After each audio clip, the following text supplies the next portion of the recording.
ಪ್ರಿಯ ಸ್ಪರ್ಧಾರ್ಥಿಗಳೇ, ಕನ್ನಡದಲ್ಲಿ current affairs ಅನ್ನ ಪ್ರಸ್ತುತಿಪಡಿಸುವ India for IS ನ ಕರೆಂಟ್ ಅಫೇರ್ಸ್ ಸೀರೀಸ್ಗೆ ನಿಮ್ಮೆಲ್ಲರಿಗೂ ಸ್ವಾಗತ. ನಾನು ಶಿವಲಿಂಗಯ್ಯ. ಇಂದಿನ ವಿಡಿಯೋದಲ್ಲಿ ಕಾರ್ಬನ್ ಕ್ರೆಡಿಟ್ ಗೆ ಸಂಬಂಧಪಟ್ಟಂತಹ ಮಾಹಿತಿಯನ್ನ ನೋಡ್ತಾ ಹೋಗೋಣ. ಸೊ ಇದನ್ನ ಕನ್ನಡದಲ್ಲೂ ಕೂಡ ನಾವು ಕಾರ್ಬನ್ ಕ್ರೆಡಿಟ್ ಅಂತಾನೆ ಕರಿತಾ ಬರುವಂತದ್ದು. ಸೊ ಏನಿದೆ ಹಂಗಂದ್ರೆ ಕಾರ್ಬನ್ ಕ್ರೆಡಿಟ್ ಅನ್ನುವಂಥದ್ದು, ಅಂದ್ರೆ ಕ್ರೆಡಿಟ್ ಅಂತ ಬಂದಾಗ ನಮ್ಗೆಲ್ಲ ಗೊತ್ತಿರೋ ಹಾಗೆ ಸಾಲ ಅಂದ್ರೆ ಕೊಡುಕೊಳ್ಳುವಿಕೆ ಏನಿರುತ್ತೆ, ಅಥವಾ ಬ್ಯಾಂಕ್ ಗಳಿಂದ ಕ್ರೆಡಿಟ್ ಅನ್ನು ತೆಗೆದುಕೊಳ್ಳುವಂಥದ್ದು, ಸಾಲವನ್ನು ಕೊಡುವಂಥದ್ದು, ತೀರಿಸುವಂಥದ್ದು, ಇಂಟ್ರೆಸ್ಟ್ ರೇಟ್ಸ್, ಬಡ್ಡಿ ದರ ಇವೆಲ್ಲ ಕೇಳಿರ್ತೀವಿ. ಬಟ್ ಕಾರ್ಬನ್ ಅನ್ನುವಂಥದ್ದು ನಾವು ಇವೆಲ್ಲ ಕೂಡ ಲೈಕ್ ಏನು ಇದೊಂದು ಇಂಗಾಲ ಆಗಿರುತ್ತೆ, ಅಥವಾ ಏನು ಗ್ರೀನ್ ಹೌಸ್ ಗ್ಯಾಸಸ್ ಆಗಿರುತ್ತೆ. ಈ ಗ್ರೀನ್ ಹೌಸ್ ಗ್ಯಾಸ್ಗೂ ಮತ್ತು ಕ್ರೆಡಿಟ್ ಏನ್ ಸಂಬಂಧ, ಇದು ಹೇಗೆ ನಮ್ಮ day to day life effect ಆಗುತ್ತೆ, ಇದಕ್ಕೆ ಸಂಬಂಧಪಟ್ಟಂತಹ ನಾವು ಈ ವಿಡಿಯೋದಲ್ಲಿ ನೋಡ್ತಾ ಹೋಗೋಣ. ಸೊ ಮೊದಲಿಗೆ ಕಾರ್ಬನ್ ಕ್ರೆಡಿಟ್ ಅಂತ ಅಂದ್ರೆ ಏನು, ಅಥವಾ ಇಂಗಾಲದ ಕ್ರೆಡಿಟ್ ಅಂತ ಏನು ಅಂತ ನೋಡ್ತಾ ಬಂದ್ರೆ, carbon credits are tradable certificates representing the removal or avoidance of 1 metric ton of carbon dioxide or equivalent to greenhouse gases from the atmosphere. So ಅಂದ್ರೆ ಕನ್ನಡದಲ್ಲಿ ನಿಮ್ಗೆ ಈ ಒಂದು ಲೈಕ್ ಏನೋ ಕಾರ್ಬನ್ ಕ್ರೆಡಿಟ್ ಹಾಗಾದ್ರೆ ಏನು ಅಂತ ಕನ್ನಡದಲ್ಲಿ ನೋಡೋದಾದ್ರೆ, ಕಾರ್ಬನ್ ಕ್ರೆಡಿಟ್ ಅನ್ನುವಂಥದ್ದು ಇಂಗಾಲದ ಹೊರಸೂಸುವಿಕೆಯನ್ನ ಸರಿದೂಗಿಸಲು ಹಸಿರುಮನೆ ಹೊರಸೂಸುವಿಕೆಯಲ್ಲಿ 1 ಮೆಟ್ರಿಕ್ ಟನ್ ಕಡಿತವನ್ನ ಪ್ರತಿನಿಧಿಸುತ್ತೆ. ಈ ಕ್ರೆಡಿಟ್ ಅದರ ಅವಧಿ ಮುಗಿಯುವ ಮುನ್ನ ಖರೀದಿಸಬಹುದು, ಮಾರಾಟ ಮಾಡಬಹುದು. ಅಂತೆಯೇ ಕ್ರೆಡಿಟ್ಗೆ ಸಂಬಂಧಿಸಿದ ಇಂಗಾಲ ಹೊರಸೂಸುವಿಕೆ ಕಡಿತವನ್ನ ಖರೀದಿದಾರರು ಮಾತ್ರ ಕ್ಲೈಮ್ ಮಾಡಬಹುದಾಗಿರುತ್ತೆ. ಅಥವಾ ಇನ್ನೊಂದು ನೀವು ಸಿಂಪಲ್ ಆಗಿ ಹೇಳೋದಾದ್ರೆ, ಕಾರ್ಬನ್ ಕ್ರೆಡಿಟ್ ಅನ್ನುವಂಥದ್ದು ಒಂದು ಸಿಂಪಲ್ ಆಗಿ ಹೇಳ್ತಾ ಬರ್ತೀನಿ ನೋಡಿ. ಅಂದ್ರೆ ನಮ್ಮೆಲ್ಲರೂ ಕೂಡ ಒಂದಷ್ಟು ಇಂಡಸ್ಟ್ರೀಸ್ ಗಳಿದಾವೆ, ಎಲ್ಲರೂ ಇದಾರೆ, ಅವ್ರಿಗೆಲ್ಲೂ ಕೂಡ ನಾವು ಕೂಪನ್ ಗಳನ್ನ ಕೊಡ್ತೀವಿ ಅಂತ ಅನ್ಕೊಳ್ಳುವಂಥದ್ದು. ಕೂಪನ್ ಗಳಂತ ಬಂದಾಗ ಒಂದಿಷ್ಟು ಕೂಪನ್ ಗಳಂತ ಕೊಡುವಂಥದ್ದು. ನಿಮ್ಗೆಲ್ಲ ಗೊತ್ತಿರೋ ಹಾಗೆ ಪ್ರತಿಯೊಂದು ಈಗಿನ ಒಂದು ಇಂಡಸ್ಟ್ರಿಗಳೇನು, ಕೈಗಾರಿಕೆಗಳೇನಿದೆ, ಇವೆಲ್ಲವೂ ಕೂಡ ಕಾರ್ಬನ್ ಅನ್ನ, ಇಂಗಾಲವನ್ನ ಹೊರಸೂಸ್ತಾ ಇದಾವೆ. ಅಂಡ್ ನಿಮ್ಗೆಲ್ಲ ಗೊತ್ತಿರೋ ಹಾಗೆ ನಮ್ಮದೇ ಆದಂತಹ ಒಂದು ಒಪ್ಪಂದಗಳನ್ನು ಕೂಡ ನಾವು ಮಾಡ್ಕೊಂಡಿದೀವಿ. ಇಷ್ಟು ವರ್ಷಗಳಲ್ಲಿ ನಾವು ಈ ಒಂದು ಎಮಿಷನ್ ಅನ್ನ ತಡೆಗಟ್ಟಬೇಕು. ಯಾಕಂತ ಅಂದ್ರೆ ಹೀಗೆ ಹೋದ್ರೆ ನಮ್ಮ ಜಾಗತಿಕ ತಾಪಮಾನ ಹೆಚ್ಚಳ ಆಗುತ್ತೆ. ಜಾಗತಿಕ ತಾಪಮಾನ ಹೆಚ್ಚಳ ಆಗೋದ್ರಿಂದಾಗಿ ಸಮುದ್ರ ಮಟ್ಟ ಹೆಚ್ಚಳ ಆಗುತ್ತೆ. ಸಮುದ್ರ ಮಟ್ಟ ಮತ್ತು ಮಳೆಯ ಒಂದು ಪ್ರವೃತ್ತಿ ಮೇಲೆ ಹೆಚ್ಚಿನ ಅಂದ್ರೆ ವೃಷ್ಟಿ ಅಥವಾ ಮಳೆಯ ಮೇಲೆ ಒಂದು ಪ್ಯಾಟ್ರನ್, ರೈನ್ ಪ್ಯಾಟ್ರನ್ ಅಂತ ನಾವೇನ್ ಕರಿತೀವಿ, ಅದ್ರ ಮೇಲೆ ಹೆಚ್ಚು ಎಫೆಕ್ಟ್ ಬೀಳುತ್ತೆ.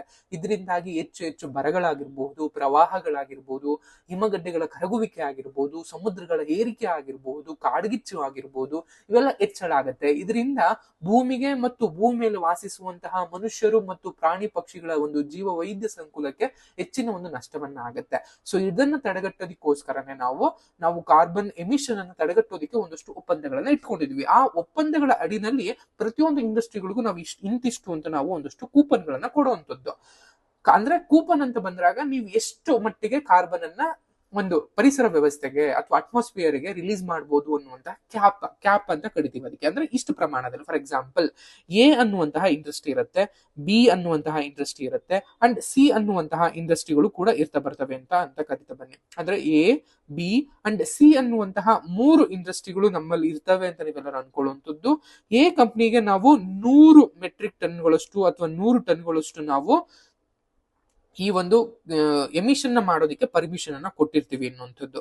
ಅದೇ ರೀತಿನಲ್ಲಿ ಬಿಗೂ ಕೂಡ 100 ಟನ್ಗಳಷ್ಟು ಅಂಡ್ ಸಿಗೆ 100 ಟನ್ಗಳಷ್ಟು ನಾವು ಏನು ಗ್ರೀನ್ ಹೌಸ್ ಗ್ಯಾಸಸ್ ಅನ್ನ ಎಮಿಷನ್ ಮಾಡೋದಕ್ಕೆ. ಸೊ ಇವರು ಕೆಲವು ಸಲ ಈ ಒಂದು ಗ್ರೀನ್ ಅಥವಾ ಇಂಗಾಲದ ಒಂದು ಹೊರಸೂಸುವಿಕೆಯನ್ನು ಕಮ್ಮಿ ಮಾಡೋದಕ್ಕೆ ಕೆಲವು ಇನಿಷಿಯೇಟಿವ್ ಗಳನ್ನ ತೆಗೆದುಕೊಂಡು ಅದನ್ನ ಕಮ್ಮಿ ಬಳಸುವಂಥದ್ದು ಅಥವಾ ಇಂಗಾಲವನ್ನ ಕಡಿಮೆ ಮಾಡುವಂಥದ್ದು. ಸೊ ಬಿ ಅನ್ನುವಂತಹ ಕಂಪನಿ ಕೇವಲ 70 ಮೆಟ್ರಿಕ್ ಟನ್ ಅಷ್ಟೇ ಮಾಡಿದೆ, ಎಮಿಷನ್ ಅನ್ನು ಮಾಡಿದೆ. ಮಿಕ್ಕಿದ 30 ಅವ್ರ ಹತ್ರ ಇನ್ನೂ ಇದಾವೆ. ಅಂಡ್ ಎ ಕೂಡ 100ರಲ್ಲಿ ಬರೀ 50 ಮಾತ್ರ ಬಳಸ್ಕೊಂಡಿರುವಂತದ್ದು. ಅವ್ರ ಹತ್ರ ಇನ್ನು 50 ಟನ್ಗಳಷ್ಟು, 50 ಕೂಪನ್ಗಳು ಉಳ್ಕೊಂಡಿರುವಂತದ್ದು. ಬಟ್ ಎ ಬಂದು ಆಲ್ರೆಡಿ 100ಕ್ಕೂ ಹೆಚ್ಚು, ಅಂದ್ರೆ ಅವರ ಲಿಮಿಟ್ ಇದ್ದಿದ್ದು 100, ಅದನ್ನು ಮೀರಿ ಇನ್ನೊಂದಷ್ಟು 100 ಅನ್ನು ಹೆಚ್ಚು ಅವರು ಬಳಸ್ಕೊಳ್ಳೋದ್ರಿಂದಾಗಿ 200ಗಳಷ್ಟು ಇದೆ.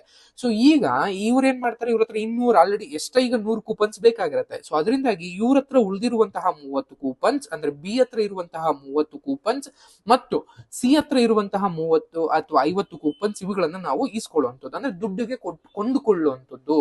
ಅದರ್ವೈಸ್ ಇಲ್ದಲ್ಲೇ ಹೋದ್ರೆ ಹೇಗೆ ಹೆಚ್ಚಿನ ಒಂದು ಟ್ಯಾಕ್ಸ್ ಅನ್ನ ಅಥವಾ ಒಂದು ಪೆನಾಲ್ಟಿಯನ್ನ ಕೊಡ್ಬೇಕಾಗತ್ತೆ. ಆ ಪೆನಾಲ್ಟಿಯನ್ನ ತಪ್ಪಿಸೋದಕ್ಕೋಸ್ಕರ ಏನ್ ಮಾಡುತ್ತೆ, ಬಿ ಅಂಡ್ ಸಿ ಹತ್ರ ಅವ್ರ ಹತ್ರ ಎಕ್ಸ್ಟ್ರಾ ಉಳಿದಿರುವಂತಹ ಏನು ಕೂಪನ್ಸ್ ಗಳಿರ್ತವೆ ಅವುಗಳನ್ನ ಬೈ ಮಾಡುತ್ತೆ. ಈ ರೀತಿಯಾಗಿ ಕಾರ್ಬನ್ ಅನ್ನ ಒಂದು ಟ್ರೇಡ್ ಮಾಡ್ತೀವಿ. ಅಂದ್ರೆ ಕೂಪನ್ ಗಳು ಏನಿರ್ತವೆ ಅಂದ್ರೆ 1 ಮೆಟ್ರಿಕ್ ಟನ್ ಅಷ್ಟು ಇಂಗಾಲ ಅಥವಾ ಹಸಿರುಮನೆ ಇಂಗಾಲವನ್ನ ಕಮ್ಮಿ ಮಾಡೋದಿಕ್ಕೆ, ತೆಗೆದು ಹಾಕೋದಿಕ್ಕೆ, ಹೊರಸೂಸುವಿಕೆಯನ್ನು ಕಡಿಮೆ ಮಾಡೋದಿಕ್ಕಿರುವಂತಹ ಏನ್ ಕ್ರೆಡಿಟ್ಸ್ ಏನಿರ್ತವೆ ಅದನ್ನ ಟ್ರೇಡ್ ಮಾಡೋದನ್ನೇ ನಾವು ಕಾರ್ಬನ್ ಕ್ರೆಡಿಟ್ ಅಂತ ಕರಿತಾ ಬರ್ತೀವಿ. ಸೊ ಇದನ್ನ ನಾವು ಯೂಶಲಿ ಕಾರ್ಬನ್ ಕ್ರೆಡಿಟ್. ಈ ಕಾರ್ಬನ್ ಕ್ರೆಡಿಟ್ ಗಳ ಒಂದು ಆಳ ಅಗಲ ಅಥವಾ ಇದರ ಒಂದು ಯೋಜನೆಯ ಒಂದು ಉದ್ದೇಶವನ್ನ ನಾವು ನೋಡ್ತಾ ಬಂದ್ರೆ, ಕಾರ್ಬನ್ ಕ್ರೆಡಿಟ್ ಅನ್ನುವಂಥದ್ದು 1997ರಲ್ಲಿ ಇರುವಂತಹ ಕ್ಯೂಟೋ ಪ್ರೋಟೋಕಾಲ್ ಅಂತ ಕರಿತಾ ಬರ್ತೀವಿ. ಇದರಲ್ಲಿ ನಮಗೆ ಪರಿಚಯ ಮಾಡಲಾಗಿತ್ತು. ಇದರಲ್ಲಿ ಮೊದಲ ಬಾರಿಗೆ ಅದ್ರ ಒಂದು ಥಾಟ್ಸ್ ಅನ್ನ ಯೋಜನೆಯನ್ನ ತರಲಾಯಿತು. ಬಟ್ ಆ ನಂತರದಲ್ಲಿ 2015ರಲ್ಲಿ ನಡೆದಂತಹ ಪ್ಯಾರಿಸ್ ಅಗ್ರಿಮೆಂಟ್ ಅಥವಾ ಪ್ಯಾರಿಸ್ ಒಪ್ಪಂದ ಅಂತ ನಾವೇನ್ ಕರಿತೀವಿ, ಆ ಪ್ಯಾರಿಸ್ ಒಪ್ಪಂದದ ಮೂಲಕ ಕಾರ್ಬನ್ ಕ್ರೆಡಿಟ್ ಅನ್ನುವಂತಹ ಒಂದು ಪರಿಕಲ್ಪನೆಯು ಇಂಗಾಲದ ಒಂದು ವ್ಯಾಪಾರದ ಮೂಲಕ ಗ್ರೀನ್ ಹೌಸ್ ಗ್ಯಾಸಸ್ ಗಳನ್ನ ಹೊರಸೂಸುವಿಕೆಯನ್ನ, ಎಮಿಷನ್ ಅನ್ನ ಕಡಿಮೆ ಮಾಡುವ ಗುರಿಯನ್ನ ಹೊಂದಿದೆ ಅನ್ನುವಂಥದ್ದು ನೋಡ್ತಾ ಬಂದಿರ್ತೀವಿ. ಅಂಡ್ ಈ ಕಾರ್ಬನ್ ಕ್ರೆಡಿಟ್ ಅಲ್ಲೂ ಕೂಡ ಪ್ರತಿ ಒಂದು ಇಂಗಾಲದ ಕ್ರೆಡಿಟ್ 1 ಟನ್ CO2 ಅದಕ್ಕೆ ಸಮನಾದ ಒಂದು ಇಂಗಾಲದ ಅಥವಾ ಹಸಿರುಮನೆ ಇಂಧನಗಳ ಅಥವಾ ಹಸಿರುಮನೆ ಅನಿಲಗಳ ಒಂದು ಹೊರಸೂಸುವಿಕೆಯನ್ನ ಅನುಮತಿಸುತ್ತದೆ ಎನ್ನುವಂಥದ್ದು ಕೂಡ ಗೊತ್ತಿರಲಿ. ಅಂಡ್ ಈ ಕ್ರೆಡಿಟ್ಗಳು ಇಂಗಾಲದ ಹೊರಸೂಸುವಿಕೆಯನ್ನ ಹೀರಿಕೊಳ್ಳುವಂತಹ ಅಥವಾ ಕಡಿಮೆ ಮಾಡುವಂತಹ ಯೋಜನೆಗಳಿಂದ ಉತ್ಪಾದಿಸಲಾಗುತ್ತದೆ ಅನ್ನುವಂಥದ್ದು ಪರಿಶೀಲಿಸಿದಂತಹ ಕಾರ್ಬನ್ ಸ್ಟ್ಯಾಂಡರ್ಡ್ಸ್ ಮತ್ತು ಗೋಲ್ಡ್ ಸ್ಟ್ಯಾಂಡರ್ಡ್ ಗಳಂತಹ ಅಂತಾರಾಷ್ಟ್ರೀಯ ಸಂಸ್ಥೆಗಳಿಂದ ಪ್ರಮಾಣೀಕರಿಸಿರುವಂತದ್ದು. ಮತ್ತು ಈ ಕಾರ್ಬನ್ ಕ್ರೆಡಿಟ್ ಗಳನ್ನ ಪ್ಯಾರಿಸ್ ಅಗ್ರಿಮೆಂಟ್ ರ 6th ಶೆಡ್ಯೂಲ್ ಅಥವಾ 6th ಆರ್ಟಿಕಲ್ ಅಂತ ನಾವೇನ್ ಕರಿತೀವಿ, 6ನೇ ಒಂದು ಆರ್ಟಿಕಲ್ ಅಥವಾ 6ನೇ ವಿಧಿಯ ಮೂಲಕ ನಾವು ಈ ಕಾರ್ಬನ್ ಟ್ರೇಡಿಂಗ್ ಗೆ ಅವಕಾಶಗಳನ್ನ ಕೊಟ್ಟಿರುವಂತಹ ಕೆಲಸಗಳು ಕೂಡ ನಾವು ನೋಡ್ತಾ ಬಂದಿರ್ತೀವಿ. ಇನ್ನು ಈ ಕಾರ್ಬನ್ ಟ್ರೇಡಿಂಗ್ ಅಥವಾ ಕಾರ್ಬನ್ ಕ್ರೆಡಿಟ್ ಗೆ ಸಂಬಂಧಪಡೋದಾದ್ರೆ ಹೇಗೆ ವರ್ಕ್ ಮಾಡುತ್ತೆ, ದಟ್ ಮೊದಲು ಪ್ರಾಜೆಕ್ಟ್ ಗಳನ್ನ ಡೆವಲಪ್ ಮಾಡುವಂಥದ್ದು, ವೆರಿಫಿಕೇಶನ್ ಅಂಡ್ ಸರ್ಟಿಫಿಕೇಟ್ ಗಳನ್ನ ಪಡ್ಕೊಳ್ಳುವಂಥದ್ದು, ಇಶ್ಯೂಯನ್ಸ್ ಆಫ್ ಕ್ರೆಡಿಟ್ ಗಳನ್ನ ಮಾಡುವಂಥದ್ದು, ಆ ನಂತರದಲ್ಲಿ ಟ್ರೇಡಿಂಗ್ ಅಂಡ್ ರಿಟೈರ್ಮೆಂಟ್ ಗಳನ್ನ ಯೂಶಲಿ ಬಳಸ್ಕೊಳ್ಳುವಂಥದ್ದು. ಅಂದ್ರೆ ಇಂಗಾಲದ ಹೊರಸೂಸುವಿಕೆಯನ್ನ ಕಡಿಮೆ ಮಾಡೋದಿಕ್ಕೆ ಅಥವಾ ಆಲ್ರೆಡಿ ಹೊರಗಿರುವಂತಹ ಇಂಗಾಲ ಏನಿದೆ ಅಥವಾ ವಾತಾವರಣದಲ್ಲಿ ವಾಯುಮಂಡಲದಲ್ಲಿ ಇರುವಂತಹ ಅಟ್ಮಾಸ್ಫಿಯರ್ ಅಲ್ಲಿ ಇರುವಂತಹ ಕಾರ್ಬನ್ ಅನ್ನ ಅಥವಾ ಗ್ರೀನ್ ಹೌಸ್ ಗ್ಯಾಸಸ್ ಗಳನ್ನ ಸೀಕ್ವೆನ್ಸ್ ಮಾಡುವ ಅಥವಾ ಅವನ್ನ ಹೀರ್ಕೊಳ್ಳುವಂತಹ, ಅದನ್ನ ಕಡಿಮೆ ಮಾಡುವಂತಹ ಯೋಜನೆ ಗ್ರೀನ್ ಪ್ರಾಜೆಕ್ಟ್ ಗಳ ಮೇಲೆ ಹೆಚ್ಚು ಹೂಡಿಕೆಯನ್ನ ಮಾಡುವಂಥದ್ದು, ಆ ಕೂಪನ್ ಗಳನ್ನ ಬಳಸ್ಕೊಂಡು ಇಲ್ಲಿ ಅದಕ್ಕೆ ವ್ಯಾಪಾರವನ್ನ ಮಾಡುವಂತಹ ಕೆಲಸಗಳು ಕೂಡ ಆಗ್ತಾ ಬರ್ತವೆ. ಅದನ್ನು ಕೂಡ ನಾವು ಕಾರ್ಬನ್ ಕೂಡ ಕರಿತಾ ಬರ್ತೀವಿ. ಅಂಡ್ ಈ ಕಾರ್ಬನ್ ಕ್ರೆಡಿಟ್ಸ್ ಅಲ್ಲಿ 2 ರೀತಿಯಾದಂತಹ ಮಾರ್ಕೆಟ್ ಗಳು ಇರ್ತವೆ. ಒಂದು ಅನುಸರಣಾ ಮಾರುಕಟ್ಟೆ, ಇನ್ನೊಂದು ಸ್ವಯಂ ಪ್ರೇರಿತ ಮಾರುಕಟ್ಟೆ. ಅನುಸರಣ ಅಂತ ಬಂದಾಗ ಕಂಪಲ್ಸರಿ ಆಗಿರ್ತವೆ. ಅಂದ್ರೆ ಇದನ್ನ ಕೆಲವು ರಾಷ್ಟ್ರಗಳು ಈ ಒಂದು ಒಪ್ಪಂದ ಏನಿದೆ, ಪ್ಯಾರಿಸ್ ಒಪ್ಪಂದ ಆಗಿರ್ಬೋದು ಅಥವಾ ಅದರ್ ಅಗ್ರಿಮೆಂಟ್ ಗಳ ಪ್ರಕಾರ ರಾಷ್ಟ್ರೀಯ ಮತ್ತು ಪ್ರಾದೇಶಿಕ ಹಂತದಲ್ಲಿ ಎಷ್ಟು ಪ್ರಮಾಣದಲ್ಲಿ ನಾವು ಈ ಕಾರ್ಬನ್ ಅನ್ನ ಗ್ರೀನ್ ಹೌಸ್ ಗ್ಯಾಸಸ್ ಗಳನ್ನ ಎಮಿಷನ್ ಮಾಡಬೇಕು, ಹೊರಸೂಸಬೇಕು ಅನ್ನುವಂತಹ ಒಂದು ಲಿಮಿಟ್ ಅನ್ನ ಕೊಟ್ಟಿರ್ತೀವಿ. ಆ ಲಿಮಿಟ್ ಗಳನ್ನ ಫಾಲೋ ಮಾಡೋದಕ್ಕೋಸ್ಕರ ಅಥವಾ ಕೊಟ್ಟಂತಹ ಗುರಿಗಳನ್ನ ನಾವು ಪೂರೈಸೋದಕ್ಕೋಸ್ಕರ ಅನುಸರಿಸುವಂತಹ ಅಥವಾ ಕೈಗೊಳ್ಳುವಂತಹ ಮಾರಾಟ ಏನಿರ್ತವೆ ಅವುಗಳನ್ನ ನಾವು ಅನುಸರಣಾ ಮಾರುಕಟ್ಟೆಗಳು ಅಂತ ಕರಿತಾ ಬರ್ತೀವಿ. ಇಲ್ಲಿ ನಿಯಂತ್ರಕ ಚೌಕಟ್ಟುಗಳು ಅಂದ್ರೆ ಕಂಟ್ರೋಲ್ಡ್ ಬೈ ಒಂದು ಫ್ರೇಮ್ ವರ್ಕ್ಸ್ ಏನಿರುತ್ತೆ ಅದ್ರ ಮೂಲಕ ನಡೆಯುವಂತದ್ದು.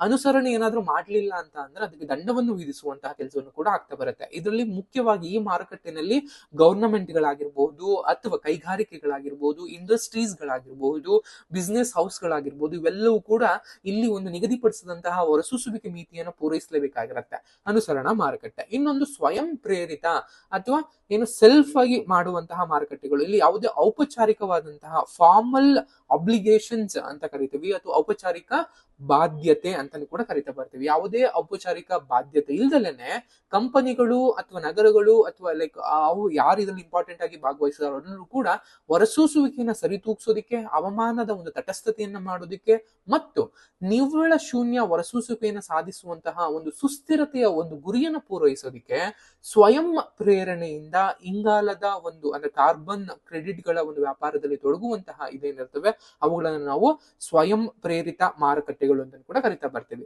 ಇದರಲ್ಲಿ ಮುಖ್ಯವಾಗಿ ನಮಗೆ ಕಾರ್ಪೊರೇಟ್ ಸಾಮಾಜಿಕ ಜವಾಬ್ದಾರಿ ಅಂತ ಕರಿತೀವಿ ಅಥವಾ CSR ಅಂತಾನು ಕೂಡ ಕರಿತೀವಿ, ಕಾರ್ಪೊರೇಟ್ ಸೋಷಿಯಲ್ ರೆಸ್ಪಾನ್ಸಿಬಿಲಿಟಿ ಅಂತಾನು ಕೂಡ ಕರಿತೀವಿ.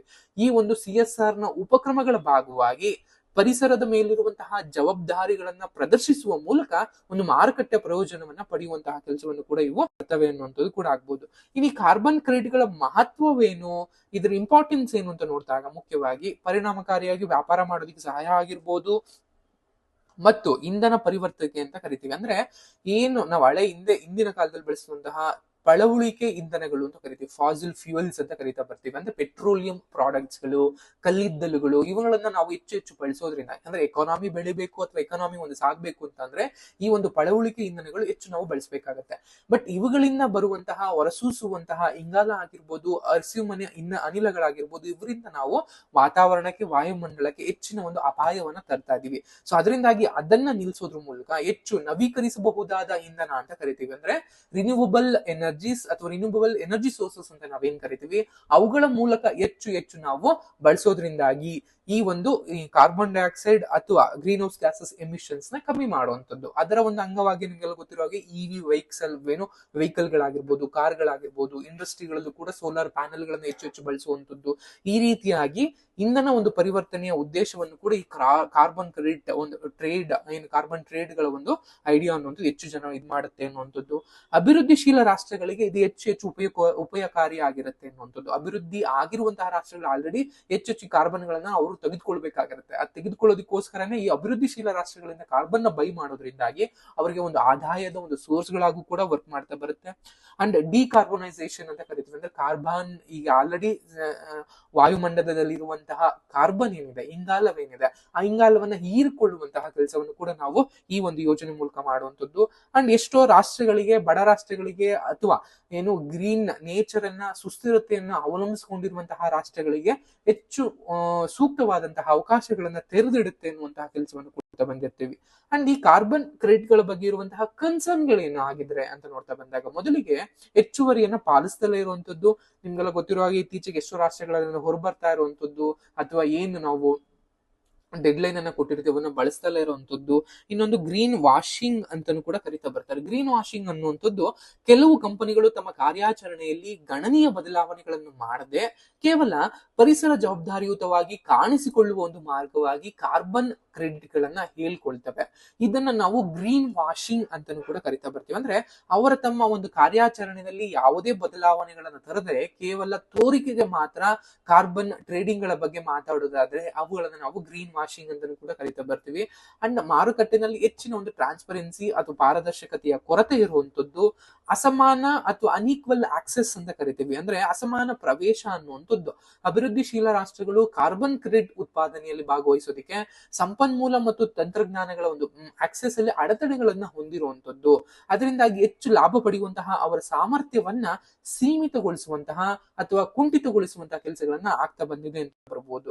ಅಂಡ್ ಭಾರತದಲ್ಲಿ ಎಕ್ಸ್ಕ್ಲೂಸಿವ್ ಆಗಿ ಇಂಡಿಯನ್ ಕಾರ್ಬನ್ ಕ್ರೆಡಿಟ್ ಮಾರುಕಟ್ಟೆನಲ್ಲಿ ಫೇಸ್ ಮಾಡ್ತಿರುವಂತಹ ಪ್ರಮುಖ ಸವಾಲುಗಳು ಯಾವ್ಯಾವು ಅಂತ ನೋಡ್ತಾ ಬಂದಾಗ, ಉದ್ಯಮದ ಒಂದು ಸಿದ್ಧತೆ ಮತ್ತು ಅನುಸರಣೆಯಲ್ಲಿ ಆಗುವಂತಹ ಕಾಸ್ಟ್ಗಳು ಅಥವಾ ವೆಚ್ಚಗಳು ಹೆಚ್ಚಳ ಆಗಿರೋದ್ರಿಂದಾಗಿ ಅದರಿಂದಾಗಿ ನಮ್ಗೆ ಹೆಚ್ಚಿನ ಕಂಪನಿಗಳು ಇದನ್ನ ನಾವು ಟ್ರೇಡ್ ಮಾಡೋದಕ್ಕೆ ಒಪ್ಕೋತಾ ಇಲ್ಲದೆ ಇರುವಂತದ್ದು. ಇನ್ನೊಂದು ನಿಯಂತ್ರಕ ಮತ್ತು ಮೇಲ್ವಿಚಾರಣೆಯ ಒಂದು ಕಾರ್ಯವಿಧಾನಗಳು. ಅಂದ್ರೆ ಭಾರತದಲ್ಲಿ ಇಂಗಾಲ ಮಾರುಕಟ್ಟೆ ಇನ್ನು ಆರಂಭಿಕ ಅಥವಾ ಇಂಟ್ರೊಡಕ್ಷರಿ ಅಥವಾ ಇನ್ನು ಒಂದು ಇಂಟ್ರೊಡಕ್ಷನ್ ಸ್ಟೇಜ್ ಅಲ್ಲೇ ಇರೋದ್ರಿಂದಾಗಿ ಹೆಚ್ಚು ಅದನ್ನ ಪರಿಣಾಮಕಾರಿಯಾಗಿ ಬಲವಾದ ಜಾರಿ ಮತ್ತು ದೇಶೀಯ ಮತ್ತು ಅಂತಾರಾಷ್ಟ್ರೀಯ ಮಾನದಂಡಗಳೊಂದಿಗೆ ಅಥವಾ ಏನ್ ಇಂಡಿಕೇಟರ್ಸ್ ಇರ್ತವೆ ಅವುಗಳೊಂದಿಗೆ ಹೊಂದ್ಕೊಳ್ಳೋದಿಕ್ಕೆ ಅಗತ್ಯ ಇರಬೇಕಾಗಿದೆ ಅನ್ನುವಂತಹ ಕೆಲಸಗಳು ಬಂದಿರ್ತೀವಿ. ಅಂಡ್ ಕಾರ್ಬನ್ ಕ್ರೆಡಿಟ್ ಸಂಬಂಧಿಸಿದಂತಹ ಭಾರತ ಸರ್ಕಾರ ತೆಗೆದುಕೊಂಡಿರುವಂತಹ ಇನಿಷಿಯೇಟಿವ್ ಅಥವಾ ಉಪಕ್ರಮಗಳು ಯಾವ್ಯಾವು ಅಂತ ನೋಡ್ತಾ ಬಂದಾಗ, ರಾಷ್ಟ್ರೀಯವಾಗಿ ನಿರ್ಧರಿಸಿದಂತಹ ಕೊಡುಗೆಗಳು ಅಂತ ಕರಿತೀವಿ, ಅಥವಾ ನ್ಯಾಷನಲ್ ಡಿಟರ್ಮೈನ್ಡ್ ಕ್ರೆಡಿಟ್ಸ್ ಅಂತಾನು ಕೂಡ ಅಥವಾ ಕಾಂಟ್ರಿಬ್ಯೂಷನ್ ಅಂತಾನು ಕೂಡ ಕರಿತಾ ಬರ್ತೀವಿ. ದೇಶೀಯ ಇಂಗಾಲ ಮಾರುಕಟ್ಟೆಯ ಒಂದು ಸ್ಥಾಪನೆಯನ್ನ ಪರಿಶೀಲಿಸೋದಕ್ಕೆ ಭಾರತ 2023ರಲ್ಲಿ ಈ ನ್ಯಾಷನಲಿ ಡಿಟರ್ಮೈನ್ಡ್ ಕಾಂಟ್ರಿಬ್ಯೂಷನ್ ಅನ್ನ ನಾವು ನವೀಕರಿಸಿರುವಂತದ್ದು.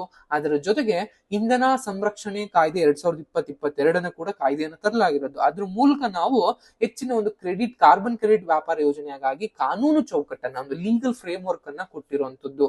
ದೇಶೀಯ ಇಂಗಾಲದ ಒಂದು ಮಾರುಕಟ್ಟೆಯನ್ನು ಸ್ಥಾಪನೆ ಮಾಡೋದಕ್ಕೆ ಗೊತ್ತುಪಡಿಸಿದಂತಹ ಏಜೆನ್ಸಿಗಳಿಗೆ ಕಾರ್ಬನ್ ಕ್ರೆಡಿಟ್ ಪ್ರಮಾಣ ಪತ್ರವನ್ನ, ಕಾರ್ಬನ್ ಕ್ರೆಡಿಟ್ ಸರ್ಟಿಫಿಕೇಟ್ ಗಳನ್ನ ನೀಡೋದಕ್ಕೆ ಅಧಿಕಾರವನ್ನ ನೀಡಿದೆ ಈ ಕಾಯ್ದೆ. ಯಾವ ಕಾಯ್ದೆ? ಇಂಧನ ಸಂರಕ್ಷಣಾ ತಿದ್ದುಪಡಿ ಕಾಯ್ದೆ 2022. ಇದರ ಜೊತೆಗೆ ಪ್ರಮಾಣ ಪತ್ರಗಳನ್ನು ಹೊರಸೂಸುವ ಏಕೀಕೃತ ಭಾರತ ಇಂಗಾಲ ಮಾರುಕಟ್ಟೆ ಅಂತ ಕೂಡ ಕರೀತಾರೆ, ಅದನ್ನು ಕೂಡ ಶುರು ಮಾಡಿರುವಂತದ್ದು. ಅಂಡ್ ಇನ್ನೊಂದು ಪ್ಯಾಟ್ ಯೋಜನೆ ಅಂತ ಕೂಡ ಕರಿತೇವೆ. ಪ್ಯಾಟ್ ಯೋಜನೆ ಅಂತ ಬಂದಾಗ ಕಾರ್ಯಕ್ಷಮತೆ, ಸಾಧನೆ ಮತ್ತು ವ್ಯಾಪಾರ ಅಂತ ಕೂಡ ಕರಿತಾ ಬರ್ತೀವಿ. ಈ ರೀತಿಯಾದಂತಹ ಒಂದು ಯೋಜನೆ ಆಗಿರ್ಬೋದು. ನವೀಕರಿಸಬಹುದಾದ ಇಂಧನ ಪ್ರಮಾಣ ಪತ್ರಗಳು ಅಂತ ರಿನ್ಯೂವಬಲ್ ಎನರ್ಜಿ ಸರ್ಟಿಫಿಕೇಟ್ಸ್ ಗಳನ್ನ ಕೊಡುವಂತದ್ದು, ಗ್ರೀನ್ ಕ್ರೆಡಿಟ್ ಇನಿಷಿಯೇಟಿವ್ ಅನ್ನುವಂಥದ್ದು. ಅದರ ಜೊತೆಗೆ ಬಿಇಇ ಅಂತ ಕರಿತೀವಿ, ಅಂದ್ರೆ ಬ್ಯೂರೋ ಆಫ್ ಇಂಧನ ದಕ್ಷತೆ ಅಂತ ಕರಿತಾ ಬರ್ತಾರೆ. ಈ ಒಂದು ಇನಿಷಿಯೇಟಿವ್ ಅಡಿನಲ್ಲಿ ಮೇಲ್ವಿಚಾರಣೆ ಮತ್ತು ಪರಿಶೀಲನೆಯ ಒಂದು ತಂದಿರುವಂತದ್ದು ಈ ಮಾಹಿತಿ ಇಷ್ಟ ಇದೆ ಅಂತ ಭಾವಿಸ್ತಾ ವಿಡಿಯೋ ಎಂಡ್ ಮಾಡ್ತಾ ಇದ್ದೀನಿ. Thank you.